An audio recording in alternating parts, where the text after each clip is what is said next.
20,000 का चक्कर। एक बार एक व्यक्ति कुछ पैसे निकलवाने के लिए बैंक में गया। जैसे ही कैशियर ने पेमेंट दी, कस्टमर ने चुपचाप उसे अपने बैग में रखा और चल दिया। उसने 1,40,000 रुपए निकलवाए थे। उसे पता था कि कैशियर ने गलती से 1,40,000 रुपए देने की बजाय 1,60,000 रुपए दे दिए हैं, लेकिन उसने ये आभास कराते हुए कि उसने पैसे गिने ही नहीं और कैशियर की ईमानदारी पर उसे पूरा भरोसा है, चुपचाप पैसे रख लिए। इसमें उसका कोई दोष था या नहीं, लेकिन पैसे बैग में रखते ही 20,000 अतिरिक्त रुपए को देखकर उसके मन में उधेड़बुन शुरू हो गई। एक बार उसके मन में आया कि फालतू पैसे वापस लौटा दे, लेकिन दूसरे ही पल उसने सोचा कि जब मैं गलती से किसी को अधिक पेमेंट कर दे तो मुझे कौन लौटाने आता है। बार बार मन में आया कि पैसे लौटा दे, लेकिन हर बार दिमाग कोई ना कोई बहाना या कोई ना कोई वजह दे देता पैसे ना लौटने की। लेकिन इंसान के अंदर सिर्फ दिमाग ही तो नहीं होता, दिल और अंतरात्मा भी तो होती है। रह रहकर उसके अंदर से आवाज आ रही थी कि तुम किसी की गलती से फायदा उठाने से नहीं चूकते और ऊपर से बेईमान न होने का ढोंग भी करते हो। क्या यही ईमानदारी है? उसकी बेचैनी बढ़ती जा रही थी। अचानक ही उसने बैग में से 20,000 रुपए निकाले और जेब में डालकर बैंक की ओर चल दिया।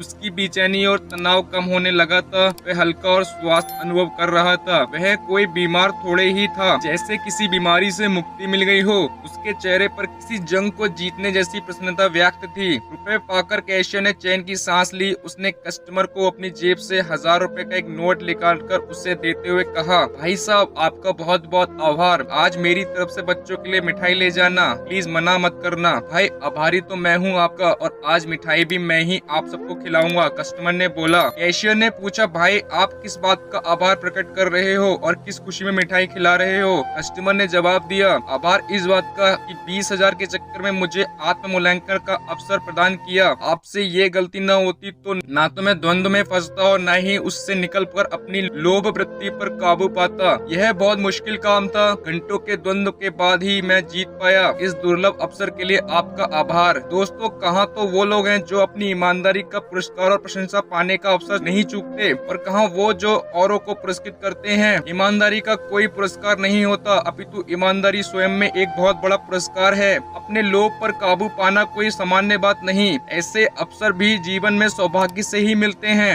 अतः उन्हें गंवाना नहीं चाहिए, अपितु उनका उत्सव मनाना चाहिए। वीडियो अच्छी लगी हो तो वीडियो को लाइक करो और चैनल को सब्सक्राइब करो। दोस्तों, ऐसी वीडियो बनाने के लिए बहुत मेहनत लगती है।